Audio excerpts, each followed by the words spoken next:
हा एक असा पदार्थ अगदी 1 वर्षाच्या लहान मुलांपासून 80 वर्षाच्या अगदी वयस्कर लोकांपर्यंत अतिशय आवडणारा, अगदी झटपट होणारा टिफिनसाठी, नाश्त्यासाठी किंवा जेवणासाठी.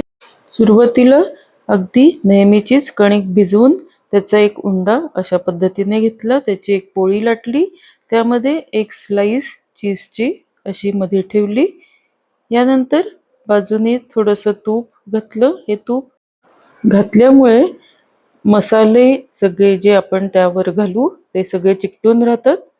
यानंतर आपण तीळ घातले, त्याच्यावरती कांदा लसूण मसाला घातला, त्यानंतर थोडंसं तिखट घातलं, त्यानंतर कसुरी मेथी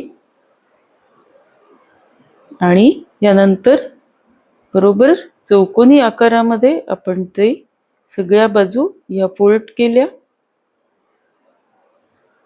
थोड्याशा दाबून घेतल्या ज्यामुळे आतला मसाला बाहेर येणार नाही.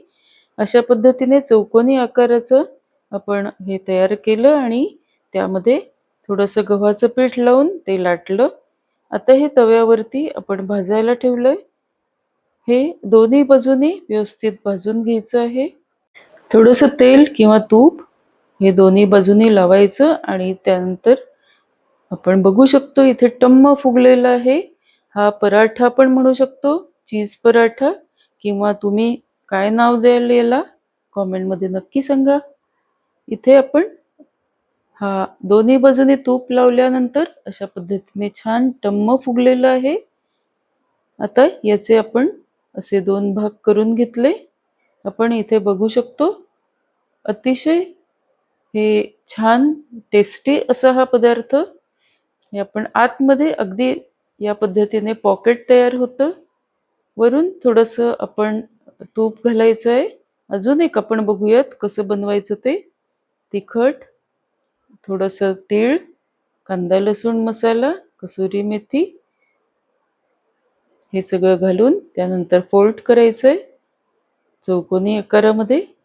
त्यानंतर आपण ही चौकोनी तयार केलेला हा पराठा आपण लाटायला घेणार आहोत. हा पराठा अगदी लहान मुलांपासून अगदी वयस्कर लोकांनाही अतिशय चव आणून देतो आणि यासाठी कोणत्याही प्रकारची भाजी, आमटी, कुठल्याही प्रकारची गरज नाही. हा टिफिनमध्ये अतिशय चव आणून देणारा पदार्थ, अगदी झटपट होणारा आणि सोपा. हे अगदी बॅचलर मुलंही हा करू शकतील.